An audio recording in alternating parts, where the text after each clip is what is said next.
ہمارے بعض پاکستانی، ہمارے بعض بچے وہ ہر وقت ایک ہی بات سوچتے رہتے ہیں، وہ احساس کمتری کا شکار ہیں۔ وہ پاکستان کے مسائل کو لے کر یہ سمجھتے ہیں کہ خدا نخواستہ ہم کسی قابل نہیں ہیں۔ ایسی بات نہیں ہے میرے بھائیوں۔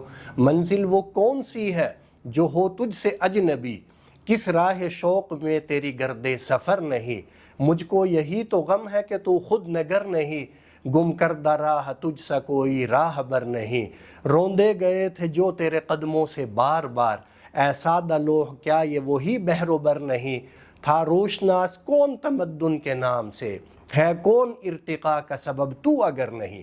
میرے بھائیوں، ہم امت اسلامیہ کے فرد ہیں۔